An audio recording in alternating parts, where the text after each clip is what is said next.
good evening everyone. Thank you for being in the space with us. Thank you, Aleathia Brown, KittyRose. Thank you, Taller, for hosting the space.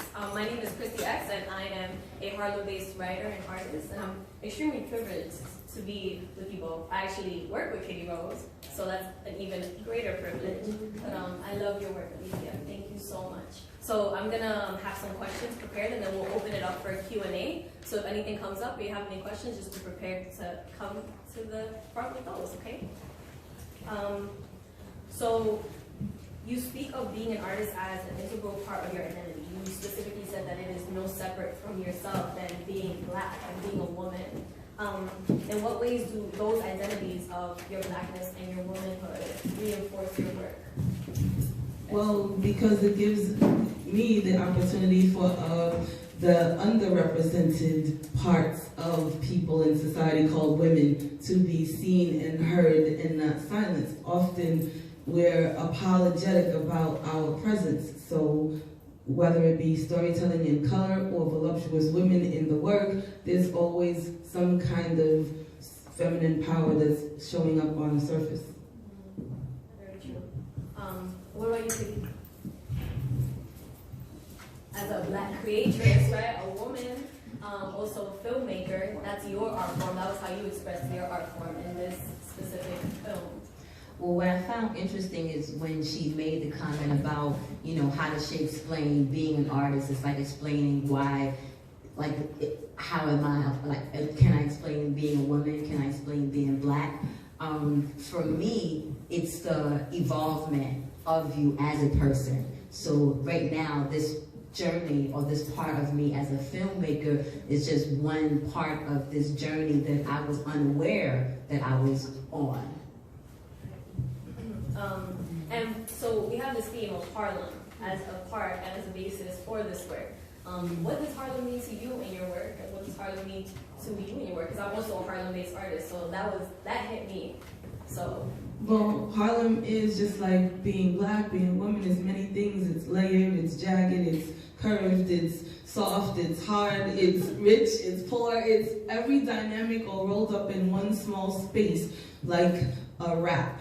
You know what I mean? You put all the whole meal in a wrap and roll it up and eat it, right? That's Harlem, because you have every flavor coming through this, and we have been the impetus for music and the visual art globally. So Harlem isn't just the parameter of these sidewalks that encompass the community geographically. It's a mind struct. It's a physicality, it's an edge. When I did the piece that's on the wall there, it was for a show called Spirit of Community, and I was looking at Harlem waking up. That was what the colors were vibrating and transmitting, is how good morning is in Harlem, in the vibrancy before our souls are finished sleeping, when some are awakening. And this is what Harlem is. It's the soulful energy that has a divine wrap around. Attitude. Yeah. Harlem was the first community I made my home after Brooklyn. Everyone that knows me knows I'm from Brooklyn, but I moved to the Bronx 20 years ago. Yeah. I moved to the Bronx, and I thought the Bronx was all Latino or Hispanic, so I didn't really give it any love. So I felt like in order for me to work with some Black folks, I needed to work in Harlem, which was 15 minutes from me. So I came to Harlem in 1998, and they literally embraced me, gave me a home, and I learned how to be who I am from Brooklyn, but I learned how to be a businesswoman in Harlem. I learned how to be a creator in Harlem. And that's the perfect segue, because when I think Harlem, as a Harlemite, I think hustle. And I think getting it done. And I think making it happen and making dreams come true. I mean, the home of the Black Renaissance of art is Harlem. And so, do you consider yourselves hustlers, as creators, as artists? What? Did you say that backwards and forward? Hustler is part of survivor, is part of creator. When you have the rough edge or the smooth edge, and you've got to figure it out or be swallowed up by it. That is what makes you have your voice, because Harlem gave me my voice, and it also allowed me to not let someone else take my voice. Oh, yes. I'm torn with the word hustler, because I am a hustler, but I don't hustle folks. Okay, but definitely Harlem. Excuse you. I hustle folks. I embrace and give folks love, but I show folks how to hustle. I show folks not only how to hustle in your industry, I show how to hustle as an entrepreneur, as a mother, as an artist, because some part of the journey I started making earrings. And right during the time that I met Aleathia, I was making earrings working at Progressive Unlimited, Chink store, as well in Harlem, 125th Street, as well as with my husband and our store at 116th. And so I'm selling in both these boutiques, but I decided to put a table a block away just to add marketing to Chink store because it was on 5th Avenue. And even though it's been there for years, so many people still didn't cross Lenox Avenue when they came to 125th Street. So I just put a table a block up just to kind of add traffic and bring people to our store. So I had the earrings that I used to make on the table. And one of my clients wanted to put my earrings in the Studio Museum. And the Studio Museum was like, well, we don't put vendors in the museum. And I was like, vendor? And nothing's wrong with a vendor, but I was like, I'm not a vendor. What are you talking about? I'm not a vendor. So this one here, as well as another artist, was like, you're an artist. So I was like, okay, I'll fix that. So my first gallery show at Landmark Hamilton Gallery up on 146. I put my earrings in frames and hung them up on the walls that way, and embraced myself, was like, no, I am an artist. And I started calling my earrings wearable art, because I was like, you're not going to define me. But it took another artist to help me narrow and not necessarily define one part of my artistry, which led then to the involvement of other things. So I learned the word hustle meant just embracing the artist in me and the different levels that they came by. Like asking Aleathia, well, what kind of artist are you?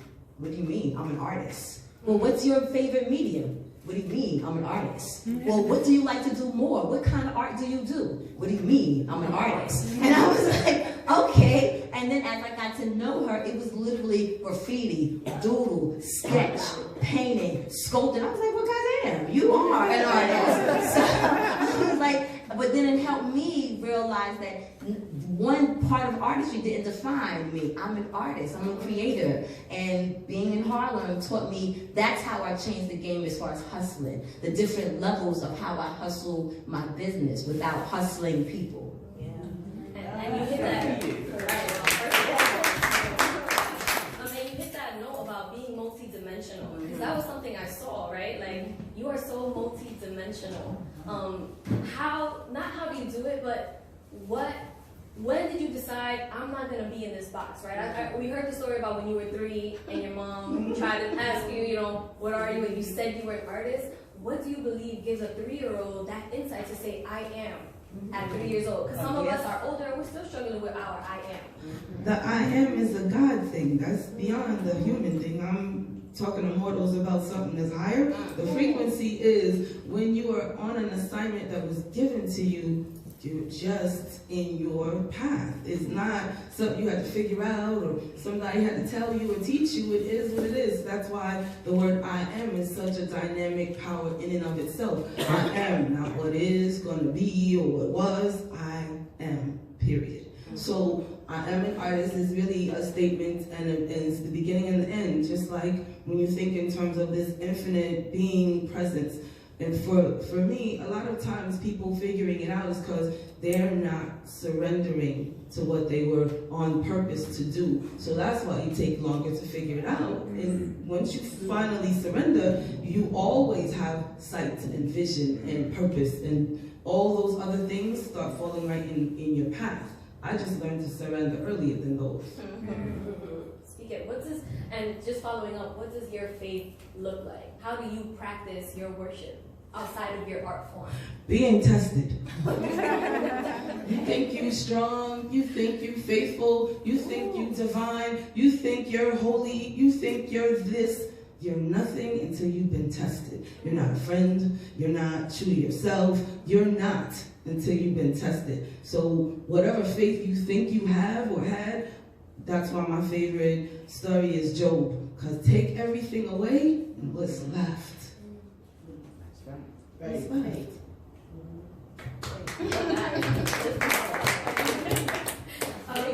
Yes, and KittyRose, the I am is a part of your journey right now, and your monologue and your creation. So what does your I am look like, and how does your faith reinforce your I am as a creatress? My I am looks like all of this.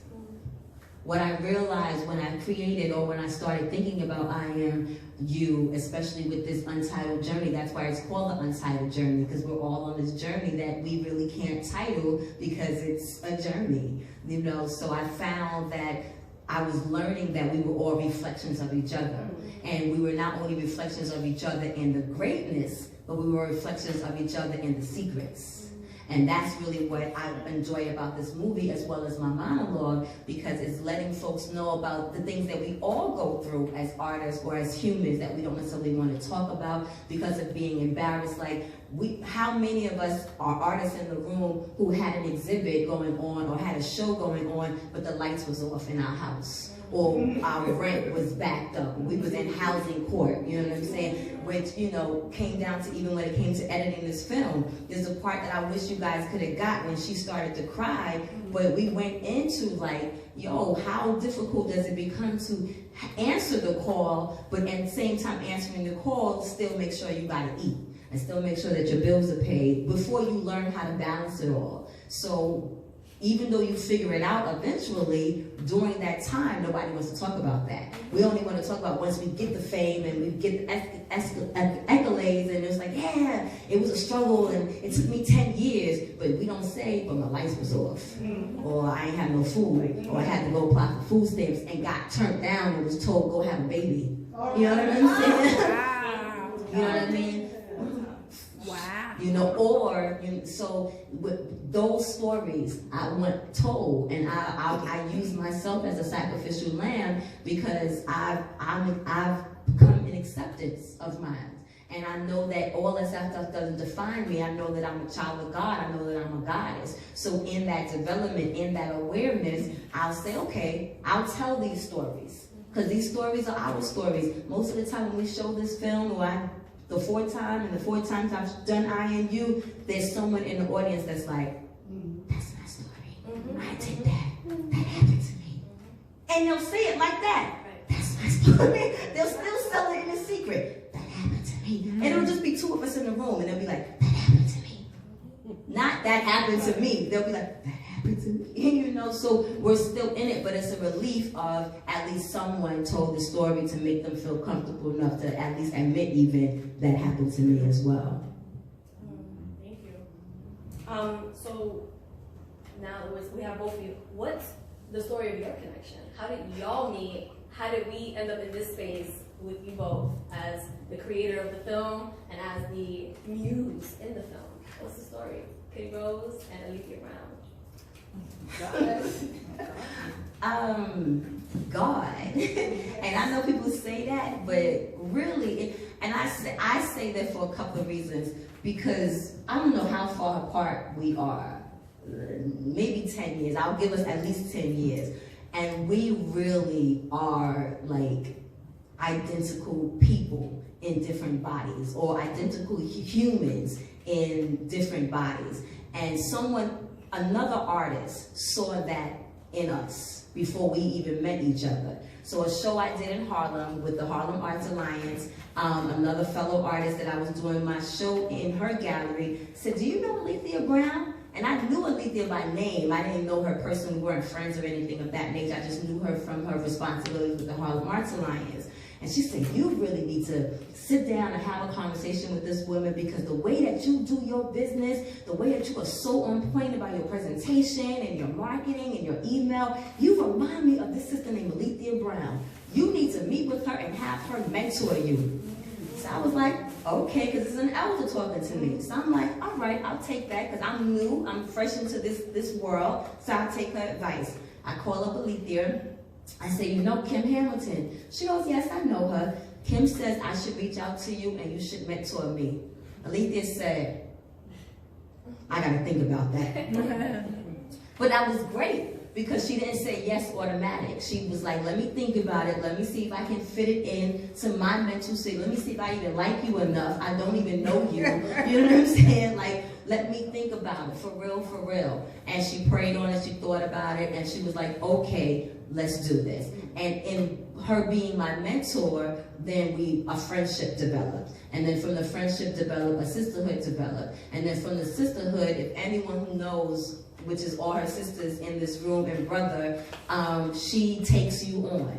And when she sees that you're dedicated about what you're doing, she takes you on the journey of her dedication. So all the doors that she was going through, she would bring me along. And literally, the Harlem community already knew me as an artist, as an other half to my husband, Chink's daughter, but my relationship with Aleathia allowed people to get to know KittyRose by herself as an entity, as an artist, then eventually a filmmaker and a TV person. Like, all these layers came from the guidance that she gave me, that came from the kindredness of our sisterhood that developed after working together.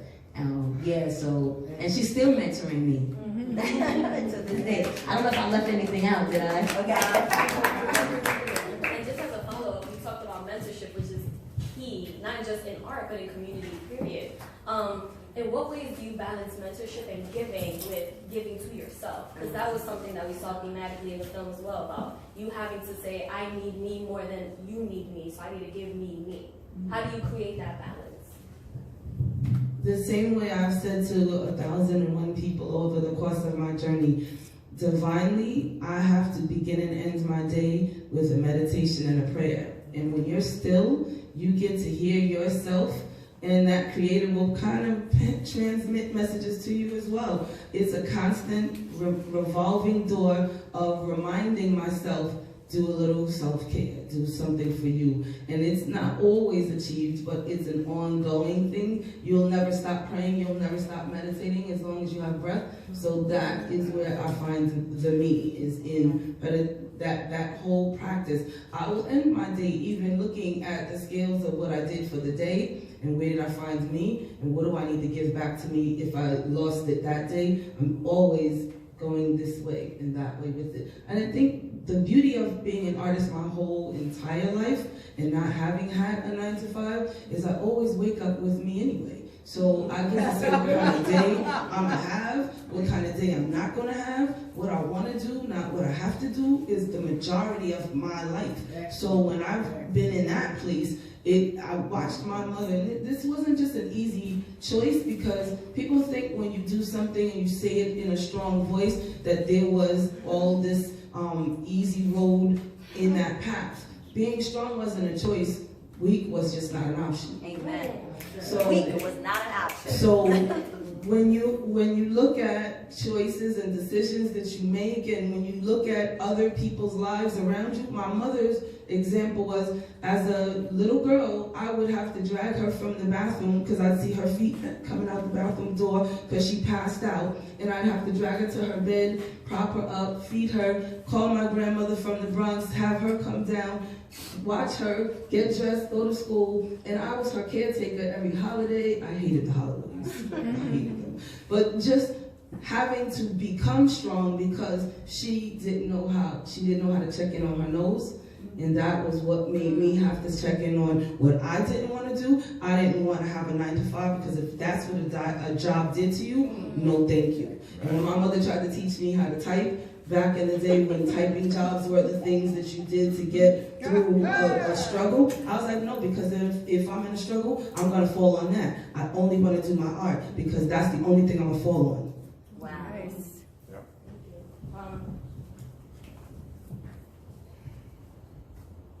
So I noticed the theme of spoken word. And in your multidimensionality, you are not just an artist on page, but with your word. In what ways does language reinforce your actual printed work in your art? The funny thing is, as a child, I was severely shy, to the point where I was put in a speech class in first grade, St. Lucy's on 105th and First Avenue. They thought I had a speech impediment, and that's why I wouldn't talk. I just felt people were stupid, but that was the my mother always told me, don't say that out loud, but that's how I felt. If you're stupid, I don't want to talk to you. But I still felt like that. So, but in me having to go through that journey, just this whole evolution of things that really take its course, just the poetry was what I started doing before I would put anything on a page. When a page was blank, I would stare at it. It would be visuals that would just kind of pop up on the page for me. But I always wrote for myself. And then when we moved from Harlem to the Bronx, that transition, something happened to my poetry books was something I kept like a diary. I never shared with anyone because I didn't want anyone to think they had the right to criticize or critique. Because it was really just a spiritual exploration of me exhaling. When the visual wasn't coming through, the words was actually what was my art form. And then when that book got lost, I was devastated, so for years I stopped writing. And then when I went to college, I took creative writing, and just overall, my cousin, who I grew up in the house with, she was always, pushing me to write and to have that skill. So the writing was my other escape and my other voice. But then it also taught me how, if I was to describe red to a blind person, how would it be on a page? And that was how I started kind of processing. Words were colors. Words were the vibrational energy of the visuals. So for me, there wasn't a when did I. It was equal to the art. It's just that I didn't let the public see that until as I got older. I mean, word is powerful because if we're referencing Bible, right? God created the universe with word. And so, Kitty, in what ways is your film poetry? In what ways is your film poetic? Oh, wow. Yeah. How is that your poetry? How is that your religion? Okay. Well, as a minister, I believe that we're just spreading messages that we've gained from our spiritual journey. And this was just another layer of, I guess, poetry in motion, poetry through film, showing the layers of what it looks like as a creator, as an artist, as an activist, as a woman, and not having it just one thing. Like I didn't want it just to be about Unveil Unlock. I didn't want it just to be about her as a teaching artist. I didn't want it just to be about the struggle. I didn't want it just to be about her trip to herself. I kind of wanted you guys to see all of those layers, but in a short film. So, and that was my message, because again, what's that saying? Don't give me my flower, or give me my flowers when I die, or some No, some give stuff me like that. flowers while Give me flowers. And so many of us don't do that. So I wanted to be able to show through the film that let's love our artists now, because what they're going through, beautiful and down, but it's still a journey that they would, I think, appreciate getting their flowers now, rather than us acknowledging them once they made it. But again, since we don't talk about the journey until after we've made it, we don't know that we're on the train with our artwork going to collectors, or we're, trying to take on other jobs in our artistry so that we can, again, keep the lights on. So in what ways does making it look like to you both, or have you made it? Are you made already? Yes and no. I've made it because this is what I do. This is the KittyRose lifestyle is what I do 7 days a week, 24 hours a day. So I have made it because my company is 12 years old. I've raised 3 children, 24, 21, 16, doing my business. So these opportunities as a filmmaker, as a television producer, as a storyteller, as a griot, these things are my truth because it allowed me to be self-sufficient. I left corporate America in 2001, right after 9/11, and the Creator hasn't allowed me to go back.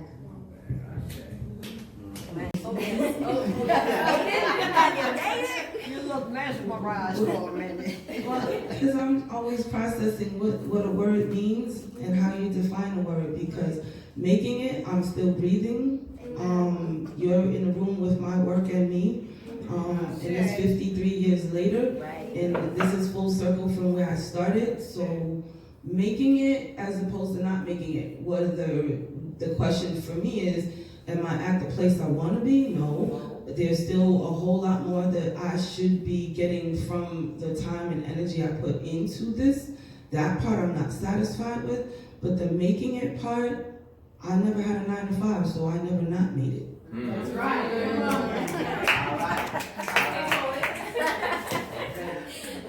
I wanted to talk about your experience as a teacher, right? Different from mentorship. And in what ways has teaching and being a teaching artist reinforced and strengthened you as an individual and your work? There's a few things. One, it got me more organized and focused. So in order to regurgitate what you know to someone else who doesn't know it, you have to be able to be in a process, and you have to be able to communicate, even outside of yourself and what you think you know. My mother, I remember the first day I was doing a teaching assignment at 14, and my mother said, always remember the day before you knew something. So when you go to someone else who doesn't know what you know, don't be cocky, don't be arrogant, be in that place that you were when you didn't know that. So for me, the teaching part was an evolution of the community part. My mother was a militant community activist in Harlem, and watching her, like I was saying this to someone the other day, I didn't hear anyone ever say my name out loud until I was 15. Because I was Miss Brown's daughter, Tony's sister, Al Brown's daughter. I was everything but. And the first time I heard my name called out, I was in high school up at Music and Art, and I'm hearing somebody say my name, but I'm not turning around and looking. And at one point,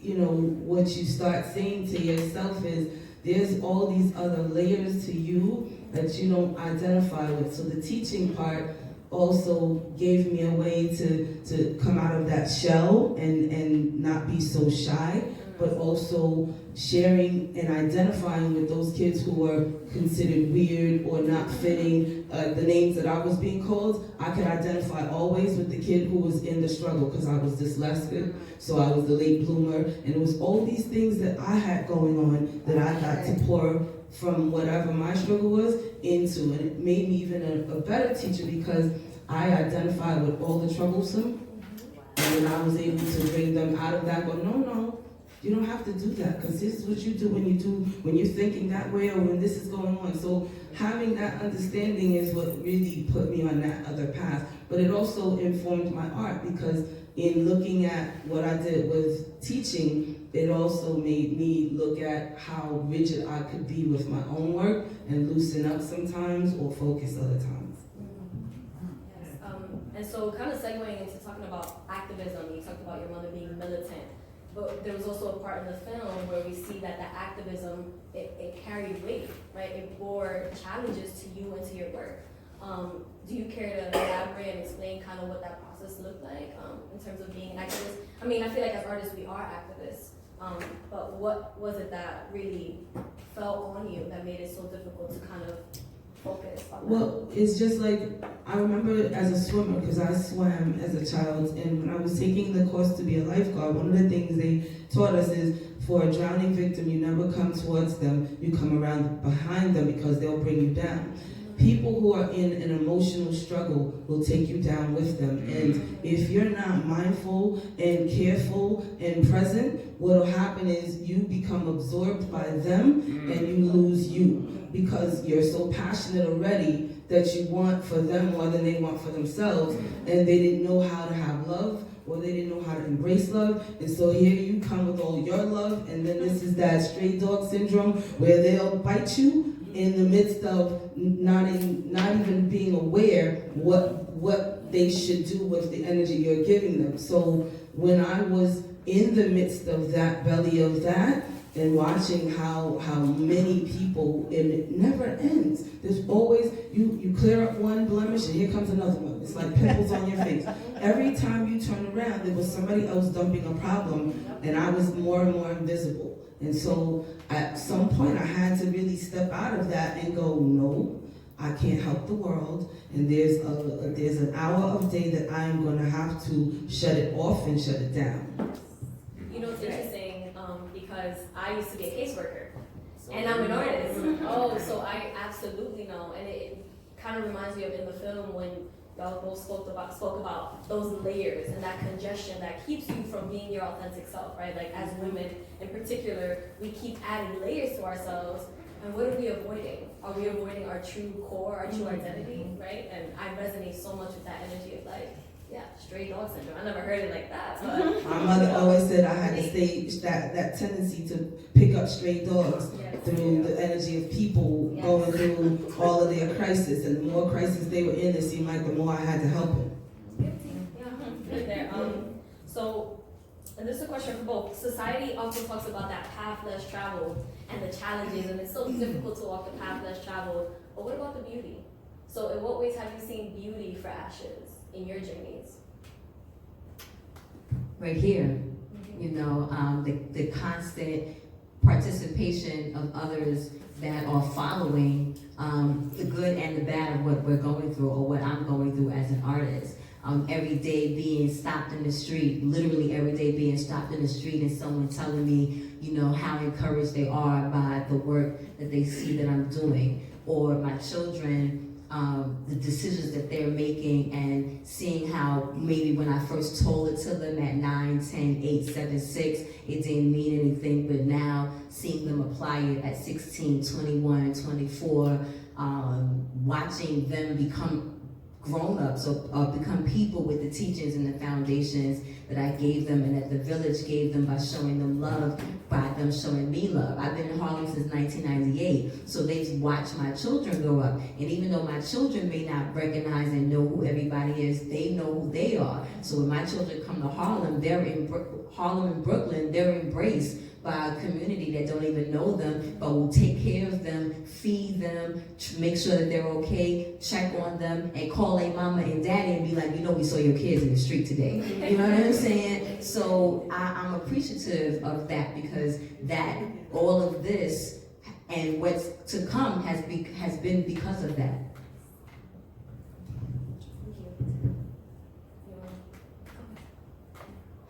I lost my track. Sorry. I do want to ask one more question before we navigate and now allow the audience to ask questions. Unveiled Unlocked is a movement, right? What is the vision for your movement? What can we expect to see from Unveiled Unlocked in the future, as well as the KittyRose lifestyle, right? Two movements. What can we expect to see from your movement? There's other directions and transitions I'm in the middle of, because even after we just did a performance here a few weeks ago, and that almost took me off a track again, and it was a reminder of, oh, every time you get too involved with this, it takes you away from that. So now I'm redirecting and I have to figure it out. So I can't even answer that right now. I can answer that for her though. So this exhibition goes to March 8th. And then after that, she still does teach and is available for color and conversations that she does with her book that she just put out there. She's a published author of a coloring book that she's doing coloring and conversation sessions with. She's also getting ready to go to Africa in a couple of months and exhibit her works there. So I know what she's talking about. You know, Unveil Unlocked, we celebrate Global Day, August 17th for the 5th year. This is our 5th year. We'll be on the main stage once again at Harlem Week for August 18th. So yeah, I don't know what she's talking about. I can tell you what Unveil Unlocked and Aleathia Brown, original artist, is doing. And as far as the KittyRose lifestyle, I am producing the one-woman show off Broadway called I Am You. Christy and I, we start teaching filmmaking to 18 to 24-year-olds in the Harlem community on Tuesday for the next 16 weeks that I'm excited about, because that cycle is going to take us into another cycle and another cycle and another cycle. So I'm excited about that. And then a couple of more screenings, not too much, because as you notice, the audio is probably the one more thing that'll totally tweak this. So looking for investment with the GoFund that she's doing with her own campaign to get the audio component fixed so that we can start submitting to some festivals for 2021. Yeah. Anybody have questions in the audience? No, Don't be shy. Not all at the same time. Don't be shy. About the book. When do we get the book? Oh, the coloring book is on the table behind us, so it's 25 illustrations and it has a set of colored pencils and a mini sharpener, so you can take it wherever you go and enjoy. And how much is the book? $20. And the art calendars are on the table as well. When the year is over, you can cut the calendar off and frame the art to keep. So you can check out my art novelties on the table after we finish. I love you, Aleathia. It was wonderful to see two sisters really love one another. And what I can see here is what I saw with Sonia Sanchez and Toni Morrison. Okay? And I'm glad that we are getting, well, I don't think it's gone, but I'm glad that we're getting back, that we're really celebrating us as, I don't like to say sisterhood, I like to say sisterhood. Yes. All right. Yes. Yes. I do. I'm a jazz vocalist, and I met Aleathia.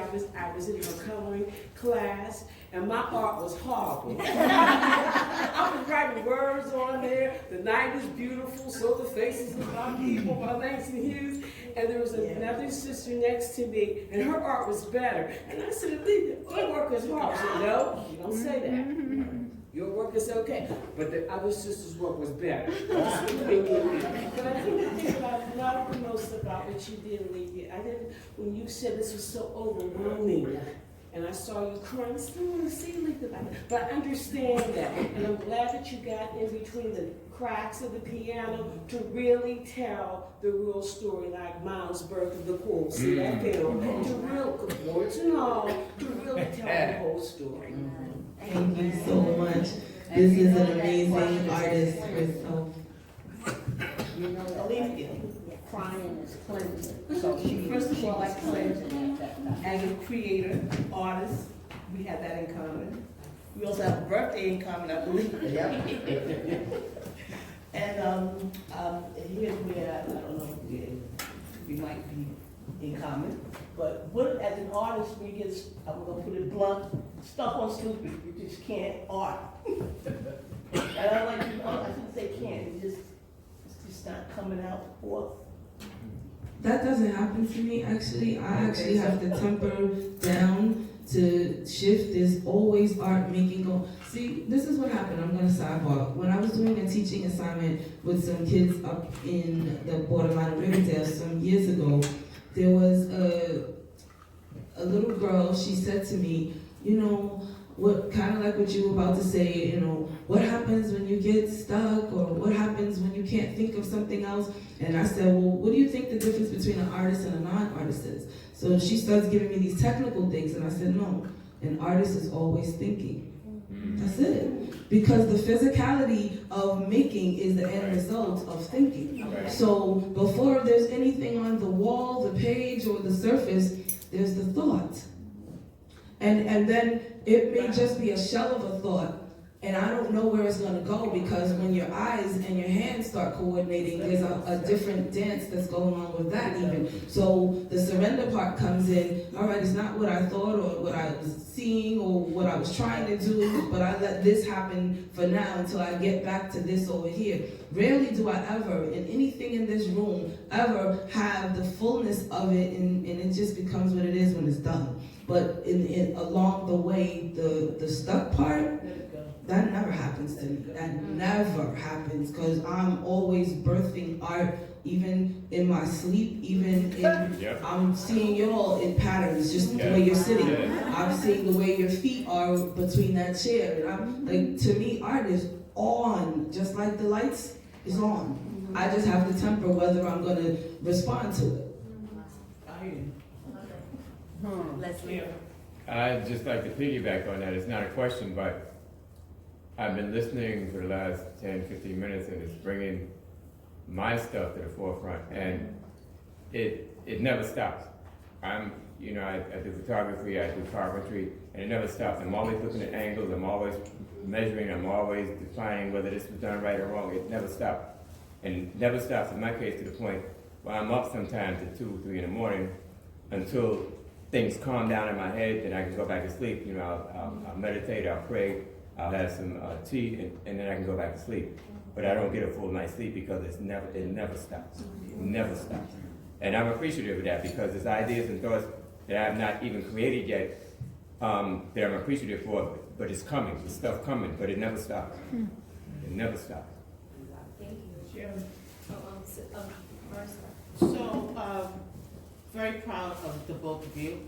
Probably shocked you when I came, but what is your advice for branding?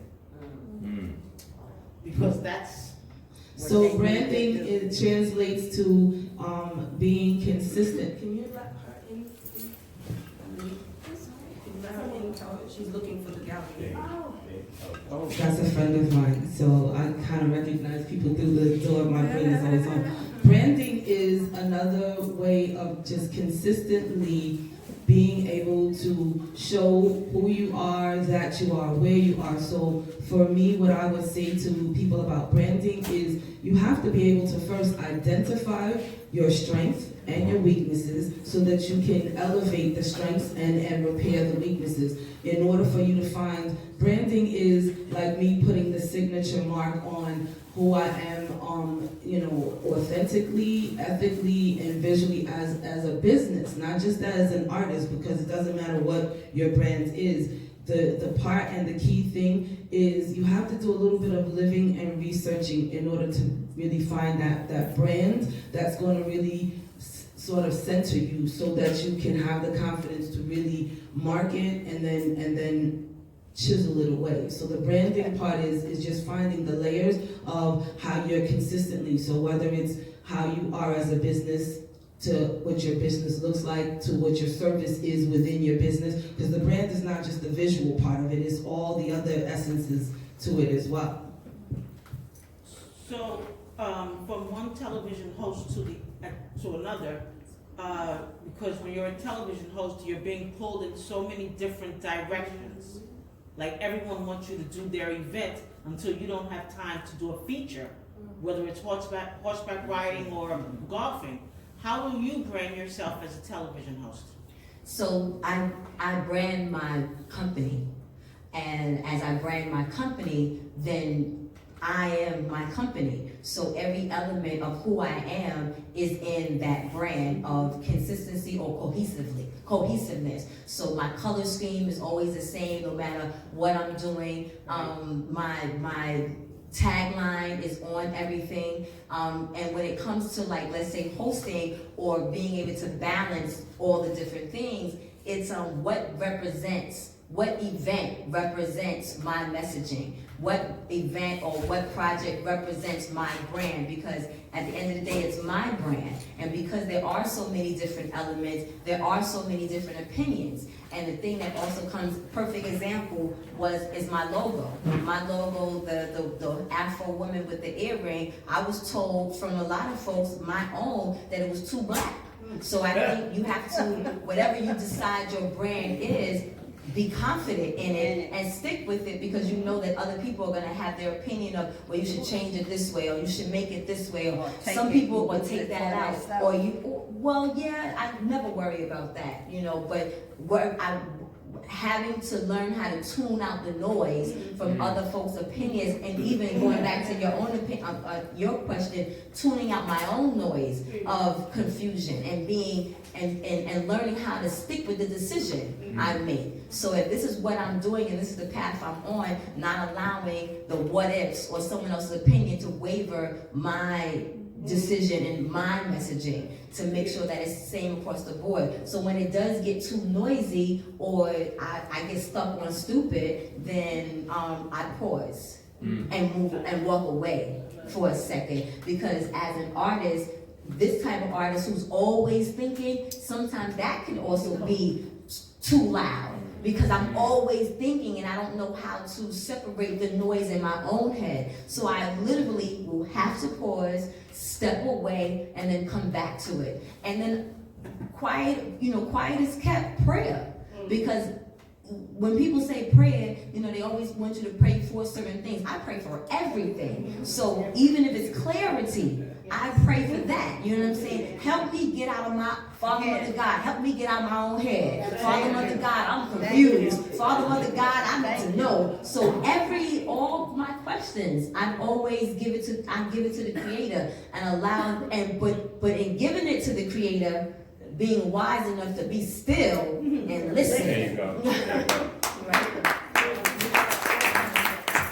I just wanted to say it's just amazing for me to see you two beautiful women together, because I met you selling earrings. I met you each separate, and I didn't even know I didn't even know you knew each other, and I don't even know if when I met you if you had already known each other. I met KittyRose selling earrings. As a vendor on the street, I would stop every day to see her earrings, so being a vendor was a gift. And I know Aleathia from a gallery, I know her artwork. And it wasn't till later, I don't know how long it was, that I saw you together and that you were working together. And I was like, wow, these two women that I love so much, and they're bonded. And I've just enjoyed the journey with you together. It's been amazing to experience what you experienced together, because I always loved you each separately. So it's been really fun for me. It's really, really fun, yeah. Thank you. Yeah, she just answered my question. I was going to answer, how do you guys deal with depression? I'm so creative. I deal with kids 3 or 4 times a week. And on the weekend, I'm done. I come home and go to sleep. It's a lot. It's just big. If you said prayer. And each other. We talk to each other. We both are blessed to have friends. You and her talk to each other. Hold on, yes, we do. We're blessed to both of us have friends. Both of us have our own good core of friends. But because our friends are in different industries and lifestyles and know us from different things, none of our friends really understand the details and depth that the way we do. So a lot of times we're on the phone or we're in the car, as you saw, talking to each other in the tears, in the frustration, in the depression. There's been a plenty of times that I have called to like, get ready to lose my mind or confused and frustration, and we'll pray together, or we'll be quiet together. You know what I'm saying? Because the things I do, she don't do. And the things she do, I don't do. So, y'all know. That helps a lot with depression. But the respect comes in, because there's no judgment in that. She has her opinion of what I do and don't do, but there's never a judgment in it. So we are able to talk to each other without judgment and really hear each other because of understanding each other. That's okay. No. I just wanted to say thank you to the both of y'all. And yes, I met them both separately. I knew Kitty before I knew Aleathia. Me and Kitty go back to about 1998. And when I met Aleathia on the bus, going to work. And she asked me to come and be a part of Unveiled Unlocked when they did their first photo session back in 2012. Okay. But I knew Kitty. And then when I went to a meeting at Manhattanville Community Center, I think it was, that's when I realized that Kitty knew Aleathia. And it was just funny, you know. But these two women have embraced me and made me a better mama. They helped me through my struggle and my tears. Because you talk about depression. You could ask him. I wouldn't even talk to this man here when I lost my hair. 'Cause when I met him, I had hair. And he didn't even accept me without hair. He was having a struggle. It was a transition, yes, it was. It was a struggle. And so I just have to thank those two for helping me get through what I was going through. Thank you. And then, can I just add on, because it's no brothers here. That's One young man. You know what it is? One young, That's- two brothers. Two men. I just like to add, they came late. But I just like to add on that, you know, as a man, it's not about all this machoism, it's the yin and yang. You got to be able, and as long as we've been together, and I was fortunate enough to have both parents and go through the same things you guys were talking about as a job and this, and I always knew I was destined to do my own thing, so after a while I got to do it. And I'm making money, I don't have to work for nobody else, the whole 9 yards, but you know, you have to understand it's not about machoism, it's not about that. If you meet someone, and it was a divine thing, I wasn't looking. See, because I was married before, but I wasn't looking, so I washed my hands of that because I said, no, I made the wrong decision. I stepped out before God. And I'm gonna get back to that because we as a people, now it's becoming, forgive me, Father, a fad again, but we as a people should never, ever, ever, never, ever forget about praying and forget about the Creator, based on where we came from and where we are now. Ever, never, you should never do that. But getting back to what I'm saying, is a strength, because I was tested. Okay, what are you gonna do? Is it form of fashion, or is it love? Is it from the heart, or is it just physical? What you gonna do, brother? You know, you asked me a question, you prayed, and this is what happened, and because there's no hair, you know, a figure in age is going, what you gonna do? Right. So and I couldn't talk to my brothers, because brothers' heads wasn't even there like that. So thanks to you guys, and thanks to being able to be a part of stuff like this, I've become a more balanced brother. Amen. So on that note, we have time for one more question. If anybody wants to ask the final question. Well, I'll just say something. Everybody's talking about how they met you, each of you. I met you probably back in 2010 at the Harlem Arts Alliance. No, before that. Before that, Through Roy. I had a partner, and we had a company, a nonprofit called Young Empowering Artists of Humanities, and we had received $10,000.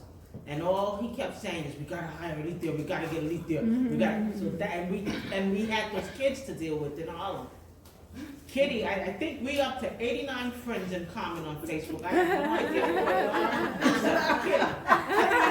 You and I have about 58 friends. Okay, I have no idea who they are except for Aleathia, maybe Roy. But I don't know how we met, but I do know it's been a while.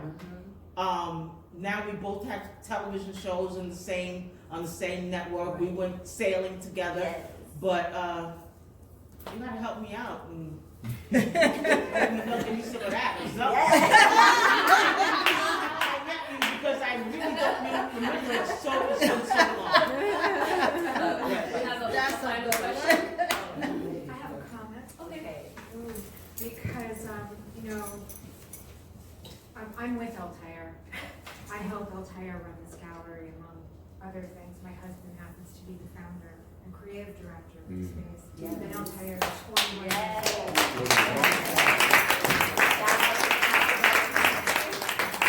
And I think that, you know, the thing I'm responding to, right, the thing that's inspiring me is this last, I mean, all of it has, right? I don't want to prioritize, but just the thing that's making me speak out is that I'm thinking a lot about, we're always thinking a lot about community here. Because we're interacting with a lot of different communities. And just what's being reinforced in this conversation is the importance of community. Really what that means is the importance of how human beings, in the most positive sense, can affect each other. And we get a lot of the negative stuff, too much of the negative stuff. We're being bombarded with the negative stuff.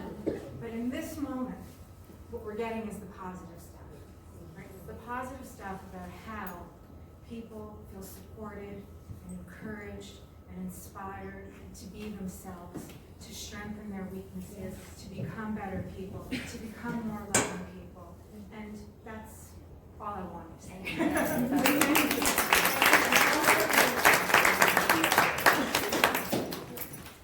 Okay, I just want to say to you, you're inspiration to me. You with your earrings, when I met you at the museum that time when you and Aleathia, I'm sorry, I get teary-eyed and whatnot because I was always one that was shy, and needing you at the center and you guiding me, making me do things and shapes and colors that I never thought I would do or couldn't do and didn't look right. But after it was done, you said, you see, and I was so proud of the artwork that I took pictures and framed them on my She wall. making me cry. My saying to you is that I thank you because I told you about me crocheting and knitting, and I never looked at it as being art. And when you said it's art, and I called you and told you I was frustrated about making your earrings, you said, then you see what artists go through. So I want to thank you, and you will always be in my life. Oh, nice.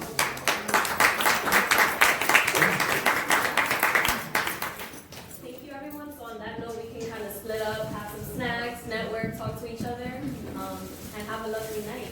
Thank you.